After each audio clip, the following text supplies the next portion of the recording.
Senhor Presidente da República, Senhor Presidente da Gulbenkian, minhas senhoras e meus senhores, vivemos no mundo de hoje uma realidade paradoxal. Nunca, como nas últimas décadas, houve um tão rápido crescimento económico, um tão evidente progresso tecnológico, com consequências que se traduziram numa redução muito significativa dos níveis de absoluta pobreza, sobretudo graças ao que aconteceu na China e agora na Índia, e que se verificou uma melhoria muito significativa de todos os indicadores económicos e sociais, seja na educação, seja na saúde. Mas neste mundo em que tantas melhorias se registaram, verificamos que a globalização e o progresso tecnológico tiveram também os seus vencidos. Há sempre, nestas situações, vencedores e vencidos. E isso levou a um agravamento muito significativo das desigualdades, sobretudo das desigualdades no interior de cada país, fator de redução da coesão social e fator de instabilidade, tornando também a exclusão muito mais difícil de suportar. Porque aqueles que hoje são excluídos dos benefícios do progresso têm a possibilidade, através da evolução da comunicação, de saber exatamente o que se passa em todas as partes do mundo e de comparar a sua situação, muitas vezes trágica, com a daqueles que vivem beneficiando do progresso que, entretanto, se tem registado. E este é um fator importante de instabilidade. E se juntarmos a esse fator o facto de assistirmos a uma crescente fragilidade, quer ao nível de Estados, quer ao nível de instituições, em diversas partes do mundo, e de as relações de força serem hoje muito menos claras do que eram no tempo da Guerra Fria ou no período dos anos 90, do chamado mundo unipolar, se juntarmos tudo isto, verificaremos que há razões para esta multiplicação de conflitos a que estamos a assistir, e não só para a multiplicação de novos conflitos, como também para o facto de os velhos conflitos parecerem teimar em não morrer, seja no Afeganistão, na Somália ou na República Democrática do Congo. E as consequências dessa multiplicação, desse agravamento de conflitos, são necessariamente trágicas para cada vez mais pessoas que sofrem situações humanitárias absolutamente insuportáveis, muitas das quais sendo por isso mesmo obrigadas a fugir. Fugir ficando nas fronteiras do seu próprio país, os chamados internamente deslocados, ou fugir cruzando fronteiras e tornando-se refugiados. Ora bem, quando olhamos para esta situação, torna-se evidente que, face à que é hoje a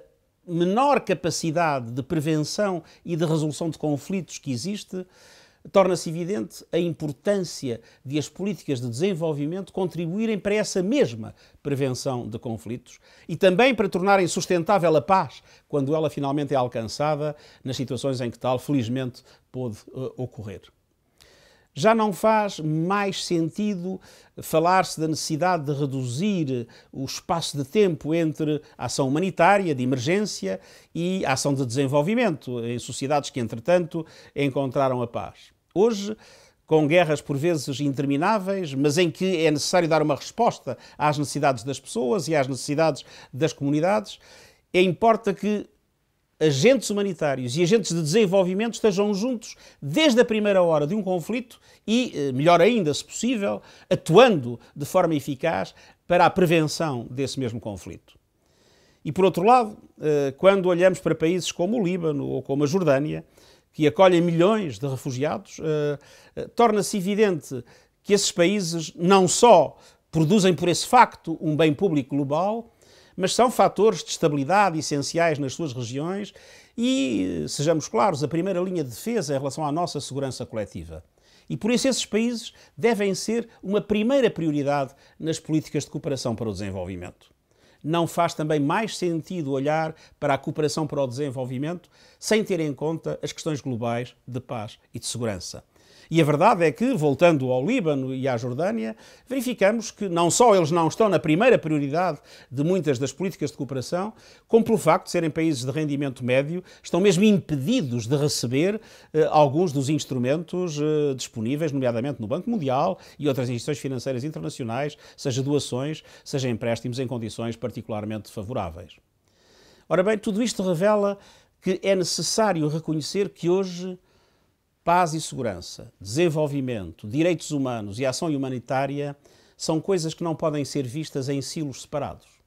São, hoje, diferentes facetas daquilo que tem que ser uma ação coerente da comunidade internacional para que os frutos do desenvolvimento possam efetivamente chegar a todos nós e para que eles contribuam decisivamente para resolver as dramáticas situações humanitárias que temos e para garantir a inversão desta caminhada trágica a que temos vindo a assistir para cada vez menos paz e cada vez mais insegurança. O desenvolvimento tem um papel central em tudo isto e importa cada vez mais que ele seja visto como um objetivo que a comunidade internacional encara globalmente para dar resposta aos enormes desafios do tempo presente.